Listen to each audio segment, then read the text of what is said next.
Hello everyone, मैं doctor Rekha Verma from Varanasi. आज मैं आप लोगों को विजडम टूथ यानी अक्ल दाढ़ के बारे में बताऊंगी।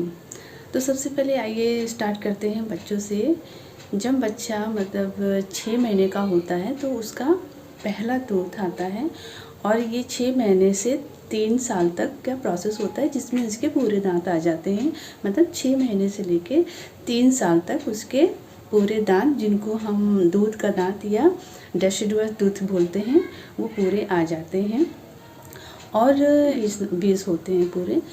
और इसके बाद ये जो जब वो 6 साल का होता है तो उस दूध के दांत हैं वो गिरना स्टार्ट होते हैं और 6 साल से, और जो परमानेंट है जब वो गिरते हैं तो उसकी जगह पे परमानेंट टूथ यानी कि जो मैच्योर दांत होता है वो आना स्टार्ट हो जाते हैं।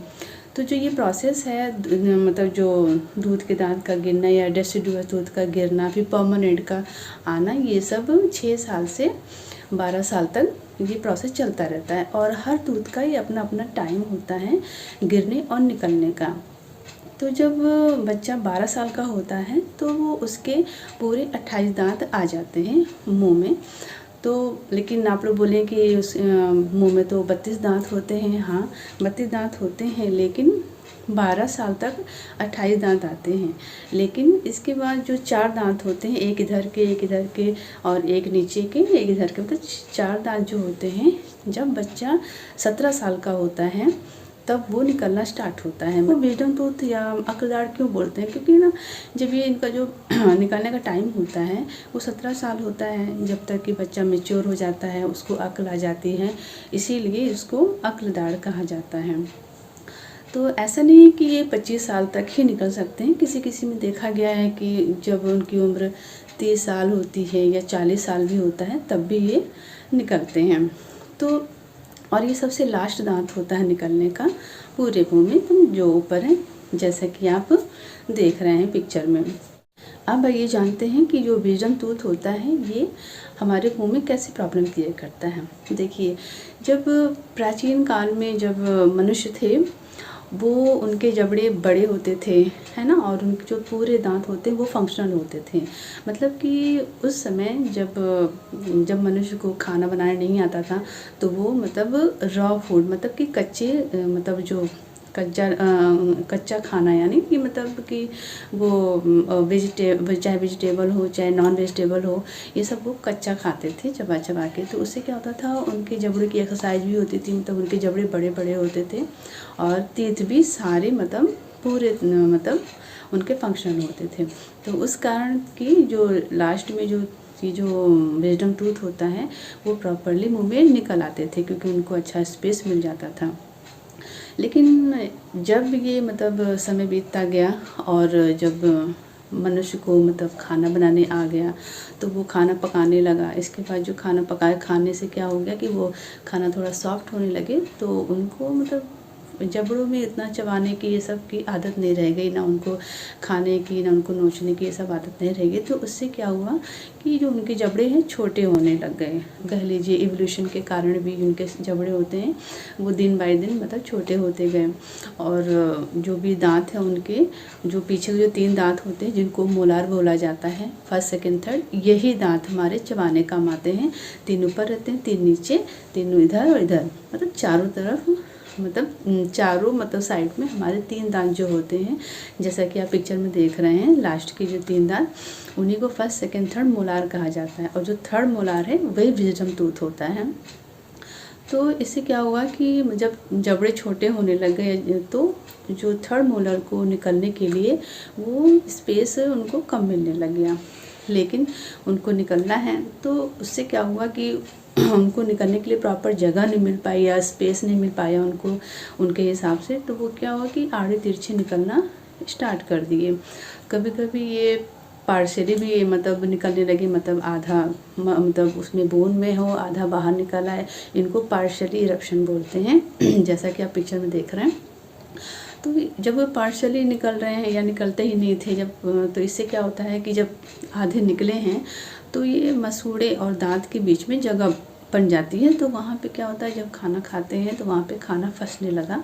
खाना फंसने के कारण वहाँ पे, और क्योंकि पीछे के दांत हैं तो लोग उसकी ज़्यादा सफाई नहीं कर पाते, क्योंकि वहाँ पे ब्रश है और कुछ भी है जैसे फ्लॉस है वहाँ पे नहीं पहुँच पाता है। तो उसके कारण वहाँ पे मतलब फूड पार्टिकल इकट्ठा होने लगे। इसके बाद जो बैक्टीरिया का इन्फेक्शन हुआ तो उससे उन पे थर्ड मोलार में इन्फेक्शन या मतलब या गम्स में इन्फेक्शन स्टार्ट हो जाते हैं, जिसको हम पेरिकोरोनाइटिस बोलते हैं। तो ये तो हो गया जब ये पार्शली इरप्ट हो गए, और कभी कभी तो उनको मतलब वो निकल ही नहीं पाते हैं, वो बोन में ही मतलब रह जाते हैं। तो इसको कहते हैं इम्पैक्टेड टूथ।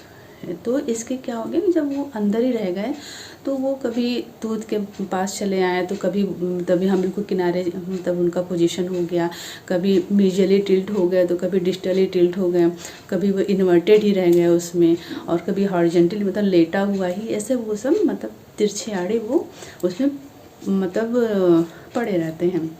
तो इससे क्या होता है, जब कभी कभी क्या हुआ कि वो आगे वाले टूथ के पास अगर जब वो ग्रो करता है थर्ड मोलार, तो वो ग्रो करने के कारण अगर इस टूथ के पास आ गया तो उस पर प्रेशर लगाना स्टार्ट कर देता है। तो उससे क्या होता है कि आगे वाले मतलब बार बार उसको मतलब जब बढ़ रहे हैं तो उस पर प्रेशर लगा रहा है, तो उसके कारण क्या हुआ कि आगे वाले टूथ में या सेकंड मोलार में वो प्रेशर होने के कारण उसमें पेन होने लगा। और कभी कभी तो उसमें इतना प्रेशर लगाता है कि वो उनकी जड़ों को ख़राब कर देता है और मतलब उनके क्राउन को ख़राब कर देता है। तो ये सब इनके मतलब अच्छे से ना निकल पाने के कारण होता है।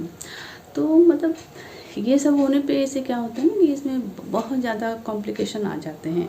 जैसे कभी कभी क्या होता है कि अगर वो अंदर ही रह गए तो दांतों में दर्द मतलब कि बिना कीड़ा लगे हुए मतलब दांतों में दर्द स्टार्ट हो गया, और यहाँ पे किनारे होने के कारण हमारे जो कभी कभी क्या होता है जो मुंह नहीं खुल पाते हैं, जबड़ा मतलब लॉक हो जाता है, ज़्यादा नहीं खुल पाते हैं, और खोलने में दर्द होता है, खाने में दर्द होता है, चबाने में दर्द होता है। यहाँ पे पेशेंट कंप्लेन करता है कि जब हम कुछ खा रहे हैं तो यहाँ पे दर्द हो रहा है, मुंह खोलने में दर्द हो रहा है।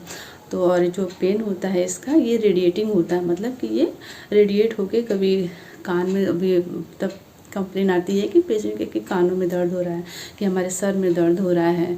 तो ये सब वो कंप्लेन करता है।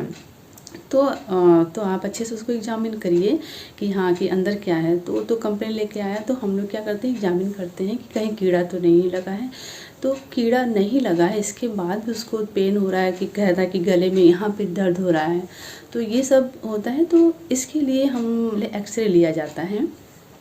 एक्सरे लेते हैं तो ये उनकी पोजीशन हम लोग पता करते हैं कि किस तरह है, कहाँ पे है। तो एक्सरे लेके पता करते हैं कि मतलब किस में इन्फेक्शन है, कि बगल वाले टूथ के रूट में तो इन्फेक्शन नहीं हो गया है कि क्या हो गया। तो जैसा कि आप पिक्चर में देख रहे हैं कि इसमें कभी कभी क्या होता है कि जो बोन के अंदर ही रह गए तो उसमें वो मतलब इन्फेक्शन कॉज कर देता है, तो इसको कभी सिस्ट बना दिया और तो कभी ट्यूमर हो गया उसमें। ये सब देखने को एक्सरे के बाद ही हम लोग को पता लगता है कि उसमें क्या चीज़ है। तो इस केस में क्या होता है कि इनको निकलवा देना ही सही रहता है। इसमें फिलिंग है, वो भी अगर कोई कहे कि नहीं फिलिंग ही कर दीजिए, या तो आरसीटी नहीं करा जाता है थर्ड मोलार में, क्योंकि यहाँ तक वो इंस्ट्रूमेंट पहुँचेगा ही नहीं। अगर कर भी दें तो वो जो आरसीटी है या फिलिंग है वो फेल हो जाती है, वो ज़्यादा दिन तक रहती नहीं है, मतलब क्योंकि वहाँ पे प्रॉपर विजिबिलिटी नहीं होती है और इंस्ट्रूमेंट भी नहीं पहुँच पाता है। तो इसको क्या डेंटिस्ट लोग क्या करते हैं, निकालने के लिए ही बोल देते हैं, क्योंकि ये जो थर्ड मोलार है अब इनका कोई काम नहीं रह गया है, उनके खाने में तो इनका कोई फंक्शन ही नहीं है, तो इनको रखने से क्या फ़ायदा। तो इनको निकाल ही देना ही। इनका जो ट्रीटमेंट होता है, एक तो आप इनको नॉर्मली निकाल सकते हैं। अगर टूथ निकला हुआ है मतलब अच्छे से इरप्टेड है और उसमें इन्फेक्शन हो गया है तो उसको मतलब जैसे सारे दांत निकाले जाते हैं वैसे ही इसको इजीली निकाल सकते हैं। पार्शियली इरप्टेड भी है तभी उसको पकड़ के निकाल सकते हैं। लेकिन अगर वो एम्बेडेड मतलब बोन के अंदर ही है वो, तो उस केस में क्या करते हैं कि उसमें सर्जरी की जाती है। इसमें क्या होता है कि पहले गम्स को मतलब जो मसूड़ा है उनको काटा जाता है, इसके बाद फिर जो भी बोन होता है उनको भी कट करके तब उनको निकाला जाता है, और निकालने के बाद उनको स्टिच कर दिया जाता है। जब सर्जरी होती है तब पेशेंट है 3-4 दिन में वो ठीक हो जाता है मेडिकेशन लेके।